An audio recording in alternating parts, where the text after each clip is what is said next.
And hello, movie lovers, and welcome to the show. Today, I have my good friend Beck here. We're going to be talking about Beetlejuice. Beetlejuice. Yeah, I just said it twice, but don't worry. We have you covered for as many Beetlejuices as you want to have for a Beetlejuice episode. So, this is the sequel to the 1980s film Beetlejuice. So, let's go on ahead. Let's talk about Beetlejuice.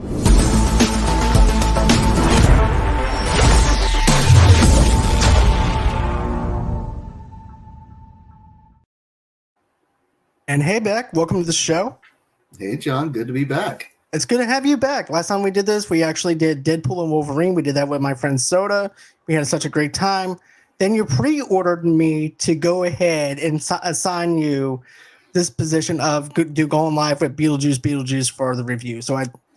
I appreciate that so much that you wanted to come back. For sure, man. I had to call dibs. Hey, Marley, how are you doing? It's great having you here. Thank you in the comment section. Okay, so here's the thing.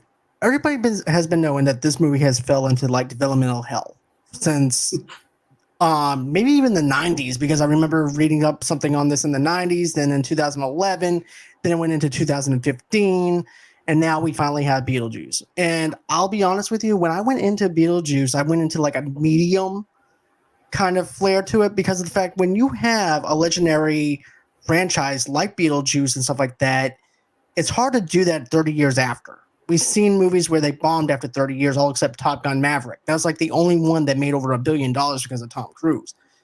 But with this one, I went into like low expectations because I'm like, I don't want to go into it being like, yeah, this is going to be the best Beetlejuice movie ever. It's going to be just like the old one and stuff like that. But I couldn't help myself this morning though, because I seen that whole entire thing where the employee is skating around in the theater with the Beetlejuice costume.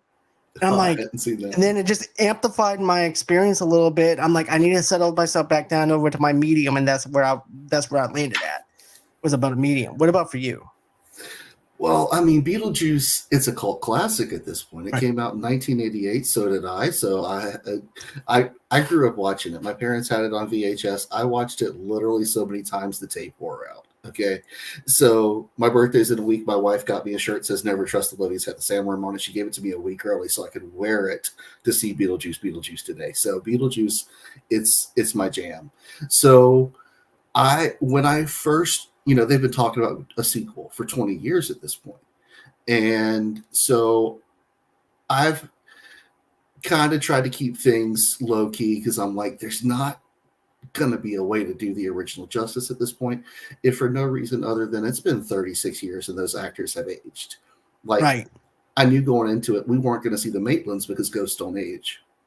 Right. Not only that, but I think they could have done it, but do it with I call it, it's called defaking, but I call it the Benjamin Button effect, where Yeah. basically you could do the Benjamin Button effect, but still it wouldn't feel organic. It wouldn't feel authentic.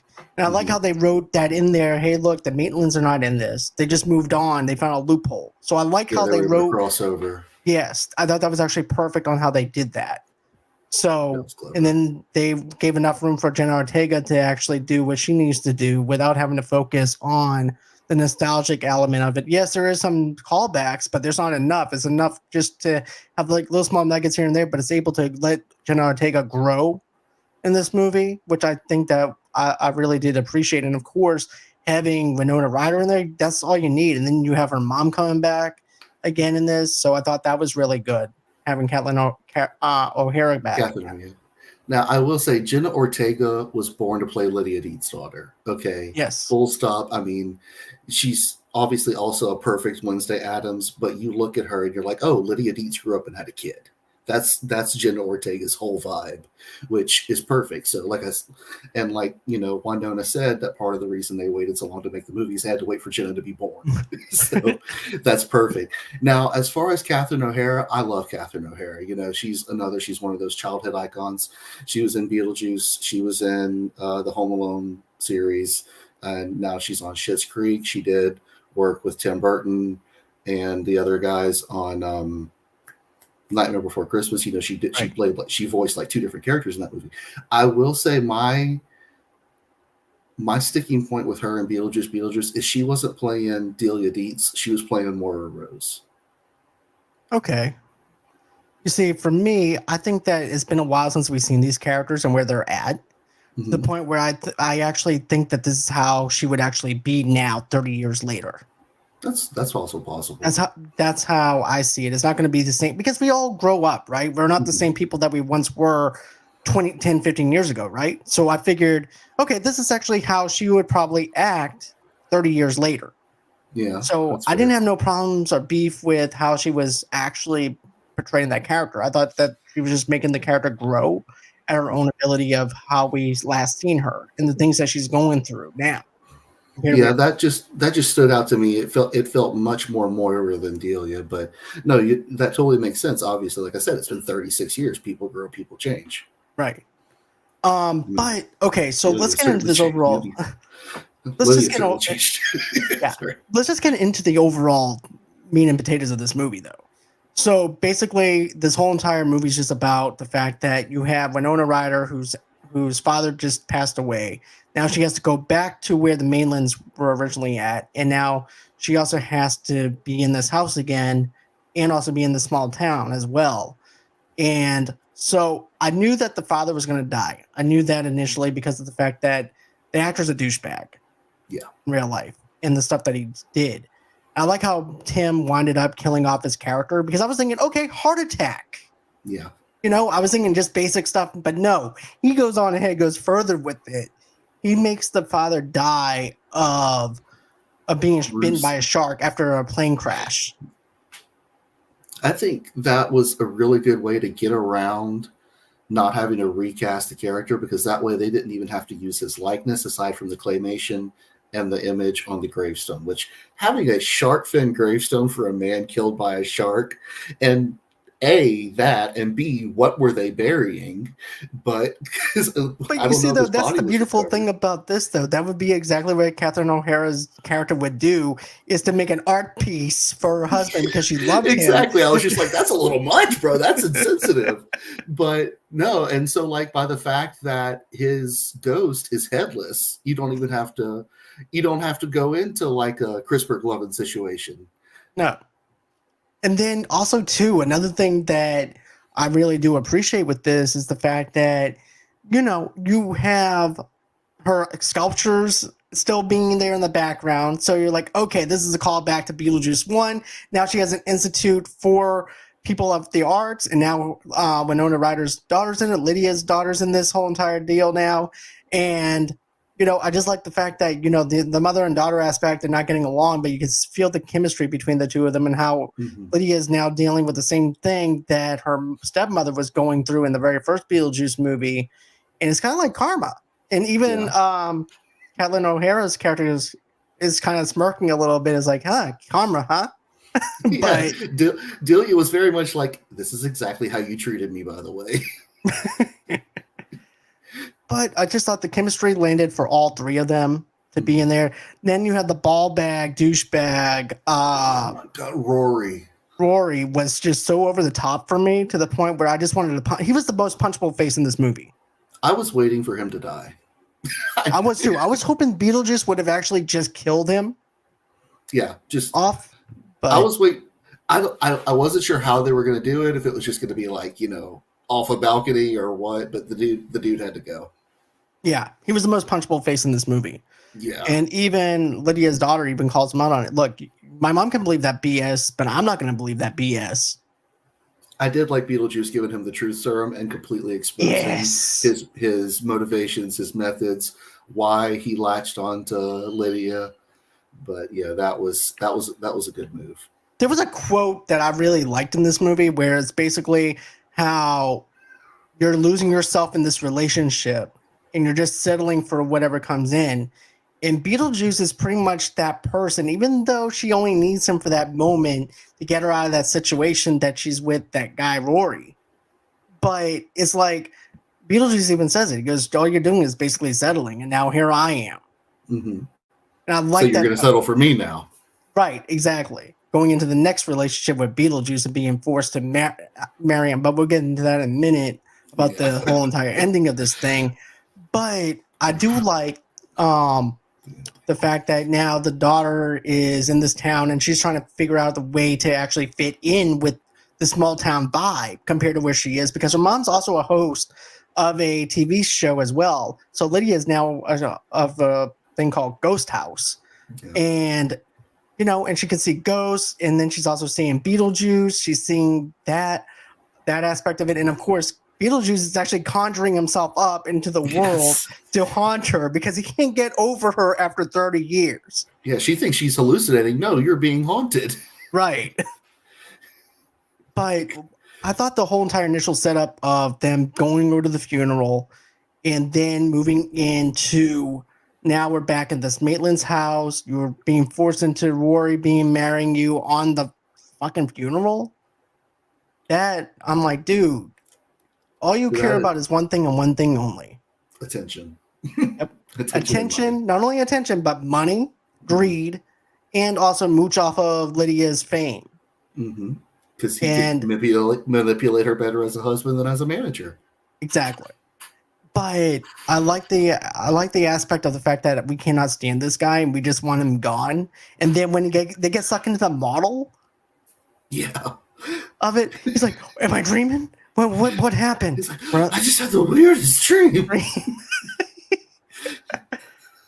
Meanwhile, Lydia's like, "I just had my leg gnawed by a baby that clawed its way out of me. So no, it was not a fucking dream." I think that's more terrifying than what he went through. He passed out. Yes, the body horror in this movie, dude. Right.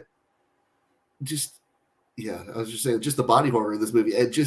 I feel like a lot of times they overdid that a little bit just to be gross for the sake of being gross, like the slime dripping out of Beetlejuice's mouth. Danny DeVito's whole entity, which, by the way, fucking amazing cameo. Did not expect that. Me either. And the first thought to my mind is like, is this Penguin? Is he inside this afterlife? Well, because at first you can only see like part of the back of his head and shoulder, so you think it's the guy who was mopping originally when the Maitlands were there, and then it's Danny goddamn DeVito drinking Drano. Me, on the other hand, I already knew the shape of his body. I'm like, I told my wife about this. I said, that's fucking Danny DeVito. And so I'm fanboying at this moment. And I'm like, is this Penguin because of the fact that Batman killed him? Batman, yeah. So I was just thinking, like, this is like a crossover universe because of Tim Burton directing this movie. He also directed Batman Returns. So I was thinking on that aspect of it. That is a really cool crossover thought. But yeah, no. As soon as he turned around, I was like, Danny goddamn DeVito, trying to be polite because I'm in a theater full of people. Danny fucking DeVito. And then you get this whole entire deal where I don't feel like they needed to have a big bad in this movie. Mm-hmm. I don't feel like you needed to have a villain in this movie. That was it. They spent so much time building her up, and then it was completely anticlimactic. It felt like it was a needless loose end, and then they lazily tied it up by having her get eaten by a sandworm at the same time as Rory, which I feel is just a callback to the first movie when, Barbara rides in on the sandworm and has it eaten. They've just rehashed the same ending that they did just for a modern day feel to it. Mm-hmm. And I wanted something different instead of the same old schnick that we got from the first one. Yeah. I just feel like it's like, okay, Tim, what's going on? I have writer's block right now. Why don't you just go ahead and write the same ending? No one's going to care. Yeah, no one's going to notice. It's been 36 years. It's perfectly fine. Instead of having the demon being the one that's going to marry them, we're just going to have a regular priest that Beetlejuice is going to possess. Mm-hmm. And we're going to do this whole over-the-top song with you lip syncing. Yeah, that was fucking weird. I get the fact that it worked for Deo. That went on way too long. Yeah, that bit went on way too long. The Deo thing worked for what it did back in that day. And that worked for that time. And it wasn't that long of a bit either. It's like maybe a 1 minute bit or something like that. This went on for like about 5 minutes. Yes, uncomfortably so.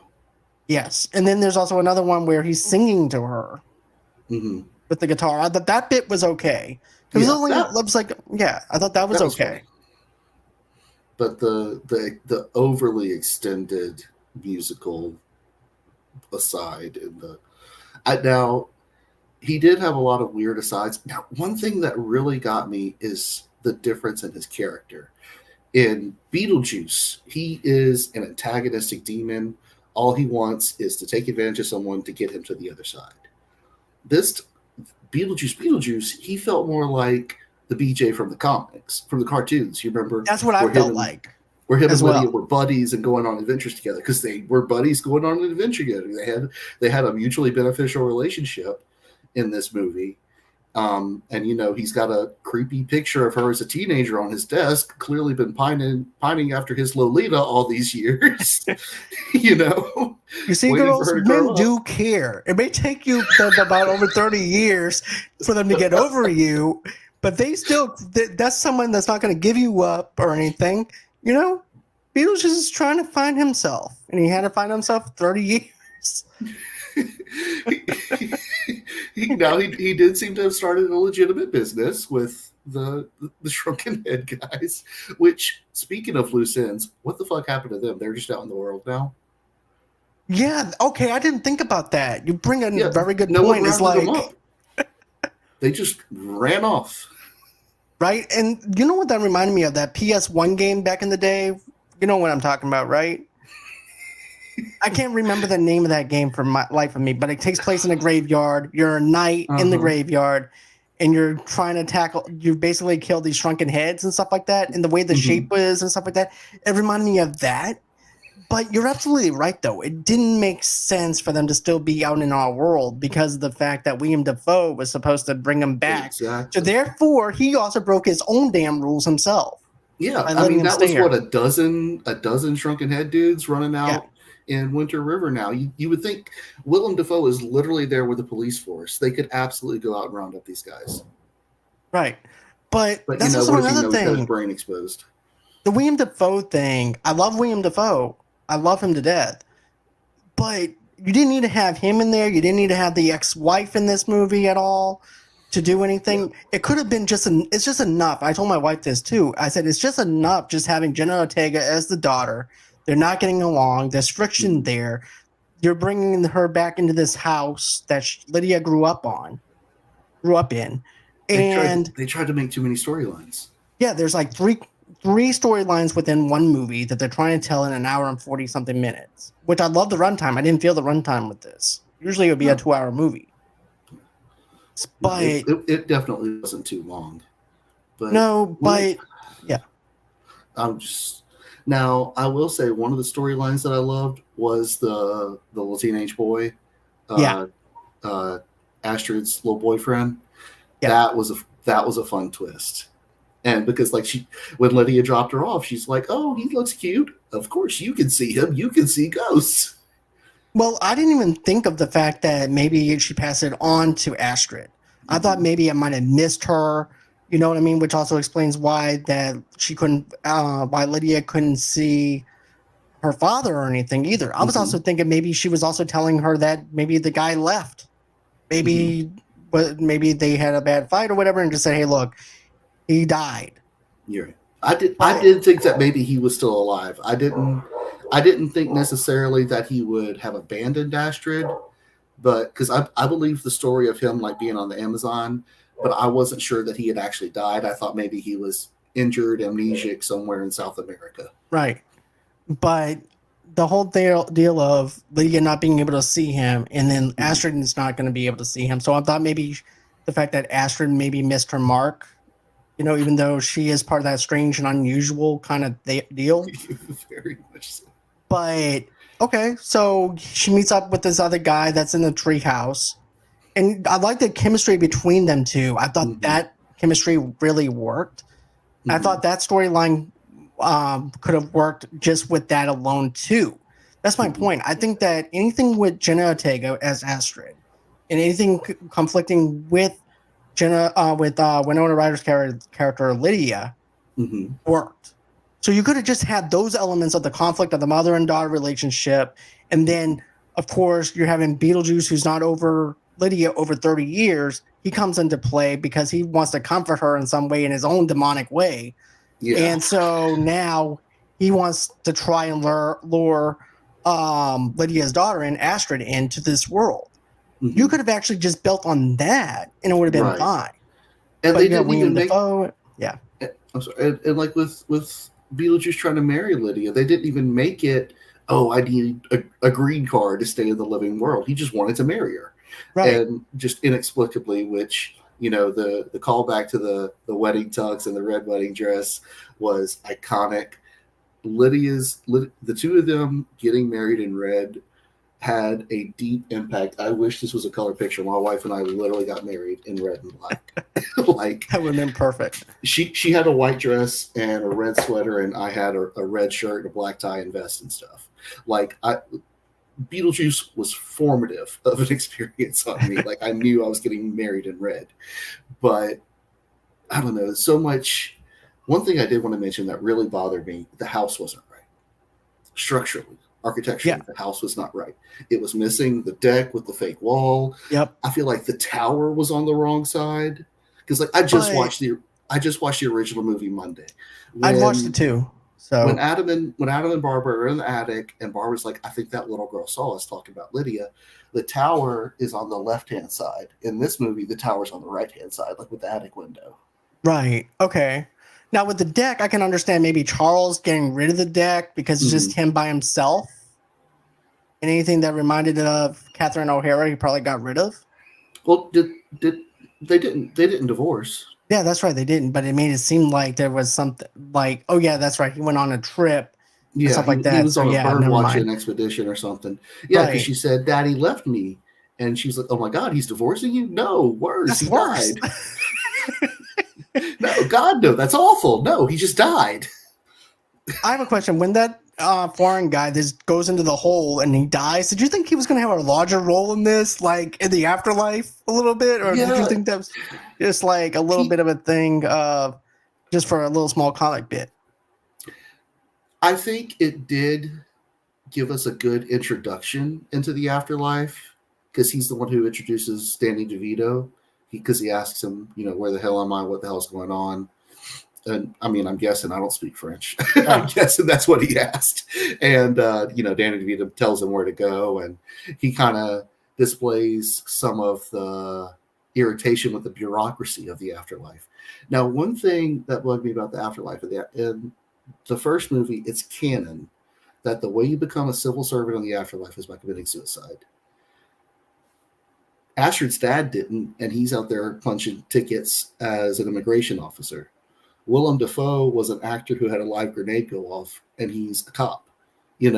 So there's a lot happening here that doesn't line up with actual verbally spoken canon in the first movie. Right. For me, I'm thinking maybe the fact that, they just got him got a job basically, and they skipped all that because of the fact he didn't commit suicide. Maybe that's just something that they just skipped over. I don't know, but I don't know. The idea of having a job hunt after I die makes me want to die twice. Right, exactly. It's like, look, I don't want to die by working. I did that. What I'm saying? This is not how you want to spend the eternity. By the way, RoboCop had the worst life. He ended up having to work even though he died. Yes, but it's also the same case with this. Right. But that just doesn't work for me, though. Too is like the whole entire brightness of that afterlife office now, because before it was like kind of dimmed, kind of gothic looking. It kind of looks like Hot Topic now in the modern day era. Yeah. Oh my God! Now I will say a lot of it was kind of sanitized. At the same time, some of the gore, like I said, was a little overdone. But one thing I did like is that they kept the same animation effects for the sandworms. Yes. Like, there's no cleaning that up. It doesn't need to be cleaned up. It's perfect as it is. And the claymation bit with the plane crash, I see why they did it because they couldn't have Jeffrey Jones. Interesting choice to make it look even worse than Coraline, but that was a thing. But I mean, I guess of all the ways they could have done it, if Tim Burton is going to do something animated, it's going to be clay. Right, and I like the fact that it was claymation. I like the fact it was stop animation, even for the sandworms, because he even said it before. He said he's going to add some practical effects in with some CGI. Mm-hmm. He's not going to change or alter anything within the movie itself. He's going to try and amplify it to where it's for modern day, but also go back to the way it was for us when we grew up on it. So it definitely worked for the sandworm and for the way everything else looked. Then I also want to get into the fact that you have the husband walking around with the and stuff. Mhm. Did you like that, or did you think it was too much? With Charles walking Yeah, with around half Charles. eaten. Yeah. I mean, I don't think that was overplayed. I think Right. that was done pretty well. The fact that he could mysteriously see and speak apparently was odd. That was definitely a choice. But you know, that I don't feel like that was too much. I think that was just enough because Charles was constantly being spoken about. Mhm. So having that having him still around in that capacity, I don't think was a bad choice. Mhm. Now, having Delia die by being over dramatic at his graveside with venomous snakes that were supposed to be fanged, very on brand. I didn't expect her to die, but if she had to die, that was very Adelia Deet's way to die. Right. I also thought that was actually that would actually be something that she would do. She's very artistic, 100%. and she would be way over the top and doing that kind of thing to mourn Charles. So that actually works for the character, and it's also is the fact too that she's even using the sculptures again for her own use though too. I love the sculptures in this thing as well. Even the one that swallowed her, the first one. Yeah. She's got that in there. Did you see that? What's that? They had two of those. Did you see that? I There seen was the one in at the front of the school. house and one in front of the school. Yep. There was the one in front of the school, and then they had one in front of the house as well. Yeah, I seen that one. Those two. Yeah, I did like the house being about shrouded. That was a cool effect. Let's talk about Bob. But let's talk about Beetlejuice's double. Your buddy you got behind you. Yes. One thing about Bob is he ain't no snitch. He's not going to snitch out the person. He died not snitching. Yeah. Even once his mouth came unsewed, he still didn't say a word. Nope. That's a friend right there. That's actually what you call a good work friend that won't snitch on you. But I do like the fact that they put Bob over there as his double for protection. Just look, Bob. What I'm gonna do is you're gonna come in front of me, and then I'm gonna sneak out the back, okay? And I definitely like that. And then the F-bombs. I thought the F-bombs worked. Well, they only get one. Right, and that's why I told my wife, because that's why I told her. I said the one he dropped was good. It was very perfectly timed. The second one that they had to bleep, I'm like, okay, you knew you only got one. You had judicious use of it, but you could have having it beep the second time. That was a little disruptive. Not for me. I thought it worked for Beetlejuice's character to break that fourth wall. And I told my wife the reason why they did that is because of the fact they wanted to keep the PG-13 rating. If not, they're going to go rated R with it, with having more than one F-bomb.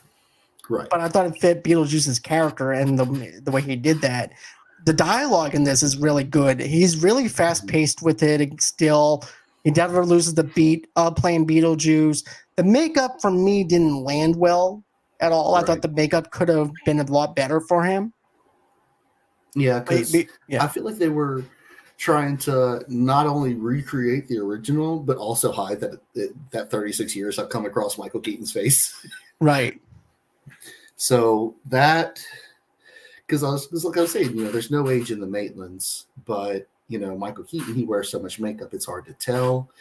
But I don't know if cameras are just at so much higher definition now than they were in 1988 that you can see every crack and wrinkle in the makeup. Well, don't forget, we have 4K TVs. We can see every single inch of everything. You can see every pore.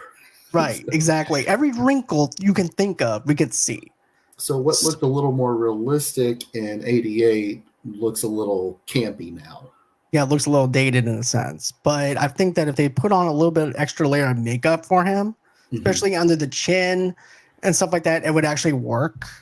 Like I want, and then I want to talk about the gore factor too, though, because I thought it was the sake of having gore for the sake of having gore. It doesn't do anything to actually amplify the story or anything like that, because there was no really any gore in the very first one, unless you talk about the head spinning and stuff like that. And then the beetle legs flying out that one time that you see from behind. Right. But I I just thought that was just like an odd choice to have compared to the original. There was no slime in the original. The grossest thing that happened was he ate a couple of bugs. Right. He ate a bug, especially that fly that he winds up luring in with a Twinkie bar.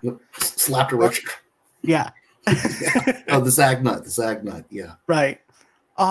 But then let me think what else I have to say that was actually really positive about this. Yeah. Though too, because there is some positives mixed in with some of the negatives.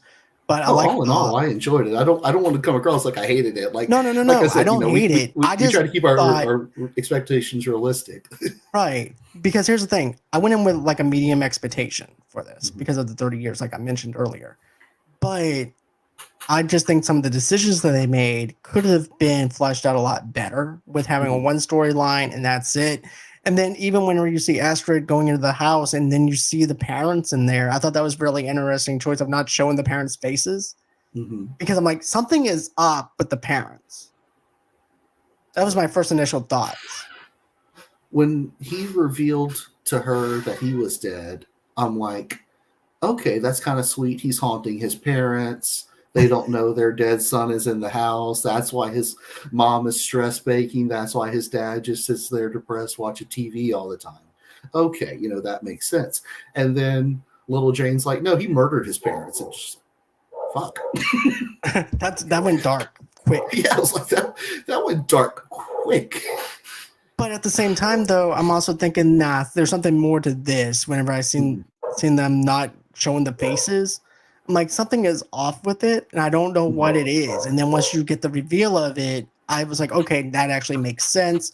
And this also explains why Lydia is the only one that could see him. Then you have Jane coming back again, wanting to sell the house again, which is the most annoying character of this, aside from Rory. Well, Jane, and then little Jane, and then there's littler Jane.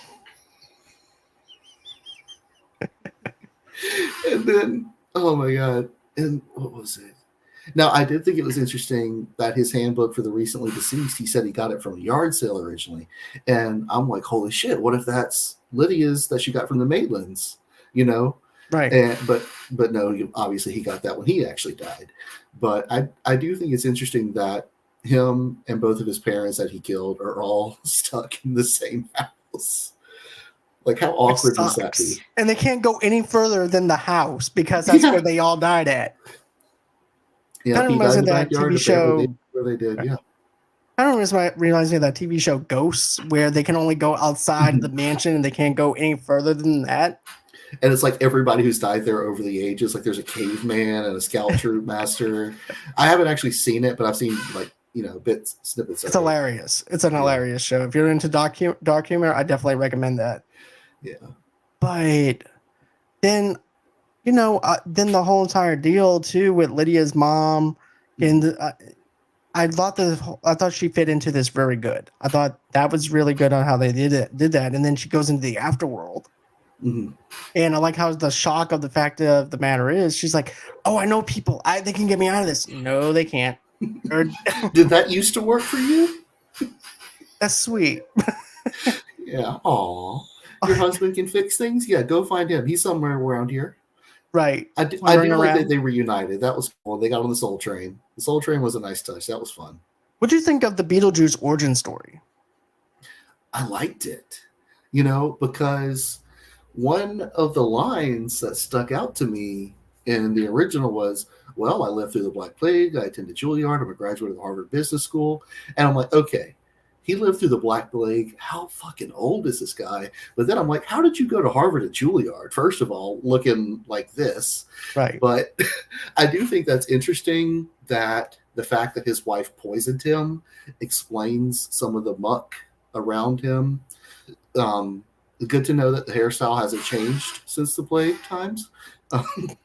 Now, the wife, I'm not saying that wasn't a fun storyline. I'm just saying it was maybe one too many and that they didn't tie it up nicely. I just feel like they didn't need to have it. I think that you could just done the origin story without giving us anything else. Right. They could have done she didn't really add anything. No, she didn't add anything to it. It was like watching Nightmare Before Christmas. Mm-hmm. And the girl Lily, Sally sewing herself Sally, together. thank you. It's been a long ass time since I've seen the movie. You But gotta it's like watch it, she's Daniel. actually Come stapling on. herself together, pulling herself together with her own body parts and stapling herself. And then you get that whole entire anticlimactic scene that we talked about at the end of it. And Mhm. she doesn't really do anything. The ex-wife, I was expecting it to be a lot more darker and stuff like that. And she comes busting into the church. I Yeah. was expecting more of a confrontation. Instead, it was like, okay, well, let me go on ahead, get my mom's, my grandmother's lipstick, knock Yeah. on the thing, and that's it. And it magically grabs a sandwich. Yeah. Like, and it's just, I don't know. But now the wife putting herself together, that was a cool scene. Yeah. Again, kind of unnecessary storyline. If they're not going to use it properly, don't freaking do it at all. But at first, I thought it was going to be Katie McGrath, just the way the face looked a little bit at 1st. Mhm. I don't know if you're familiar with Katie McGrath. She was on, she was in Dracula. She was in Supergirl. Yeah. She's done a couple things. I thought it was Katie McGrath at first, and part of me is just like, why is this kind of hot? I don't know. But no, like, so that was a cool scene. Now I did like that her left ring finger was specifically detached, because you remember in the first movie when they're getting married, he pulls out a finger with a ring on it. He's like, I tell you, sweetheart, she meant nothing to me. I And mean, he yeah. pulls the ring off and throws the finger. So that was cool that her finger specifically was detached. And after she stapled it off, I don't know if you saw later, I think it was when she went for Bob, that finger itself was purple compared to the rest Yeah. of her hand. I did. I noticed it. But also, too, I thought that it was somebody that he killed. This is actually what I was thinking of the first one. I'm like, okay, well, maybe he's just telling her that, hey, look, she meant nothing to me. I thought it was just some dead body that he whacked and took it off of the dead body and made the, you know what I'm saying? But that it was his ex-wife, that makes it even more hilarious, too. So that was a neat callback. And then, like you said, this does have a callback to the cartoons, the animated TV series, though, too, especially with the train going into the afterlife. Yeah. And I like the callback to that. I thought they did a really good job with it. The Soul Train thing, maybe a little too much. But other than that, though, the look of the subway and everything felt like the animated series. And I just wish they would actually say, well, where are you going? Nowhere. And then all of a sudden it just turns white. I wish they would have done something like that, but overall, it worked. Now, the dream sequence at the end. Oh, God. Did you like that or no? Well, at first, I'm like, this is a really weird way to wrap up this movie. I'm like, okay, I can see it. They're going to visit the most haunted places in the world, like she had planned to do with her dad. Okay, she would absolutely fall in love with a vampire cosplayer. I don't know about looking like she's getting married 5 minutes later and suddenly having a baby while she still looks like she's in high school. Which, yes, Jenna Ortega, I know she's in her 20s, but she looks 12. I can't help it. But then the Beetlejuice baby is killing doctors, and it kind of reminds me of the Slim Shady, the death of Slim Shady PR thing that they did, right, with the evil baby. Oh man, the baby Beetlejuice looked like the fly crawling up one nostril and out the other. It's like, and then the fact that when the baby lands back in Astrid's lap, she's going to smile at it, and then that's what wakes Lydia up. Like, nope, that's a step too far. And then Beetlejuice wakes up next to her and goes, "Weird dream, huh?" Yeah, and then she wakes up for real alone, and I was just like, because before it was revealed that was a dream sequence, I was just like, they are not ending this movie this way. Now, but having her wake up from that as a nightmare, that was a much more fitting ending. I thought so too. I thought that maybe this is just me thinking, though, man. I was thinking to myself, they could have just ended it where Beetlejuice wakes up. Lydia's just having a nightmare, and then she just wakes up and has a nightmare, and then Beetlejuice is next to her, and he goes, "Weird dream, huh?" And then all of a sudden, it just cuts to credits. Yeah, that would have been good one. That would have been good. That would have been good. Now they, then you never know. You just wonder forever, and then that could open up a sequel to Beetlejuice. Have it 3 times this time. Exactly, and have Astrid take more of the main roles, since clearly she can see ghosts now. I do think that would have opened a door to yet another, in another 30 years. But But I don't know. how would you rate this though? If you're ranking how would you rate it out of 5? Out of 5, maybe a solid 3. Okay. Because I was having I trouble with rating this one. Like I need to I sit on it until we talked about it. Yeah, I might need to watch it again before I can pass a final judgment, because as hard as you tried to keep your expectations realistic going into something like this, you're gonna be fanboying. Like, I'm pretty sure I might have squeezed one of my wife's fingers off, because I was just like, I was just like, oh, look, that's it. And so you're definitely having fanboy moments on it, definitely going into it with rose or maybe green tinted glasses. I don't know at this point, but Right. it, but I wouldn't say best movie ever, but I also No. wouldn't pan it completely, because for what it was fun. It's not something that you can take super duper seriously, because it doesn't take itself seriously. Right. And that's the thing with Beetlejuice. It's not going to be high cinema. No, But definitely not. yeah. Let's see But here. Derpy said, and I'll get into my expectations and stuff like that in a minute. But he said it was fun. I'll say that there was definitely an unnecessary moments and it dragged a bit. So a 7.5 out of 10. That's fair. And I talked about the runtime. I thought the runtime was fine. I thought the characterization of the characters with Catherine O'Hara's character coming back, Lydia and her daughter, I thought all that stuff worked. It was the William Dafoe appearance. There was no need to have him in there. No need to have the ex-wife in there. Just have the exposition of just having those characters there and having that conflict with all of them, because they're all going through this stuff. And then have the douchebag, Rory, having that conflict too. So you have two plot lines that you can go off of and just have that. Yeah. Be that center. There were too many. I mean, it's the ex-wife. They played her up like she was going to be the big bad, but Rory was more of an imposition than her. Yeah, he was more of the asshole. Yeah, like he was more of a problem. Like, all she wanted to do was kill Beetlejuice, and that's what half of the other people wanted anyway. Right. So basically, like, she was giving everybody else what they wanted. Right. Mazel tov. Have luck. Good luck. Have fun. Here he is on a platter for you. Right. So if I had to rate this, I would go with a 2 out of 5. Because I had fun, but it was just the whole delivery of all the other bits that dragged on for 5-10 minute scene that they could have put something else in there in its place to give an extra layer maybe to the ex-wife to where we could actually care about her. But no, it's just falls flat on that. It was anticlimactic. The songs at the very end of it didn't work. It went on for too long. That completely turned me off on it. I just felt like at that part where Jenna Ortega and the grandmother is dancing, I just felt like, oh, Jenna Ortega likes to dance, so let's put her in this whole entire choreography of her dancing with Lydia's mother. Yeah. So that's what I thought in my head. And even there though were a couple of very clear callbacks to the original Deo scene.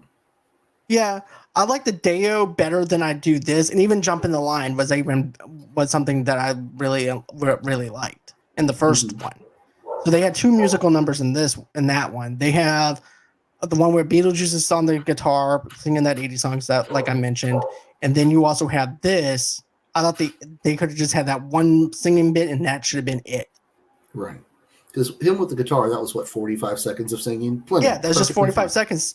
Perfect. And with the first one, Harry Belafonte being throughout the entire movie made sense, because before they died, Adam's puttering around the house. He's playing this song, he's playing that song. So clearly that's the soundtrack, the vibe of the household. And I know that I don't know if we covered about Adam and Barbara not being, well, yeah, we did. We just talked about the CGI and stuff like that too. And I thought the fact that they wrote them out was fine.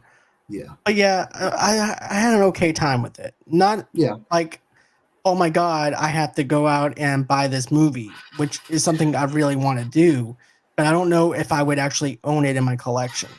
I wouldn't pay to watch it again. Saying I would need to watch it again to make a fair shake at it. I'll stream it, Yeah, I'll stream it on Max or something. Yeah, I'm not saying necessarily I'll sail the high seas to stream it either, but I wouldn't pay to see it again. I wouldn't buy it. Right. And so, like, when we walked out of the theater, I actually asked my wife, I was like, so how much did you pay for these tickets? Was it worth it? Which, to see Beetlejuice, we paid the same amount we paid at a smaller theater to see Wolverine and Deadpool, or Deadpool and Wolverine in 3D. So, right. I paid about $20 for mine. Or at Cinemark. It was, I think, around it was 23. just over 10 and change for each of us. Okay. But the theater we went to see Deadpool and Wolverine in 3D was $10 flat a piece. So, because it was at that theater that I go to and Picayune. So yeah. The theater we went to for Beetlejuice was the Grand in Hattiesburg. Okay. Yeah. A little fancy. All right. So my question for you guys that are watching right now, what did you guys think of Beetlejuice? What were some of your favorite scenes? What didn't work for you? What worked for you? Do you think this is a 10 out of 10 or a 5 out of 5? Tell me in the comments below. It doesn't matter what I think or Beck thinks. It matters what you guys think. Because all movies are subjective. So I'm kind of curious about what you guys have to say. Even after the show, go ahead and email me at movieloversunite@gmail.com. I love to geek out with you guys. I'd like to actually have a conversation with you about this film if you've seen it, stuff like that. So smash that like button, smash the subscribe button. Also, visit me on Apple Podcasts and Spotify, wherever you guys get your podcasts from. Beck, thank you so much for being on this again with me to talk about Beetlejuice, because I definitely had a good time watching this movie, and to be able to just see where both of us landed with this, if we both felt the same way that we did coming out of this. Because I even told you, I said I had some mixed emotions about it, but I'm glad that I agree. And you and I both had the same kind of concerns about it as well. So with that being said, guys, that's going to be it. But tune in Friday at 8 o'clock Central Time, 9 o'clock Eastern Time, as we're going to be reviewing Terminator 2 Judgment Day. So we're going to be reviewing that. And then also Wednesday, we're going to do an audio-only podcast. Rossi and I talking about top 5 comfort TV shows. So we're going to talk about that. And then towards the end of the month, we're going to be doing our 40-Year-Old Virgin review. So we're going to revisit that after so many years of it being out.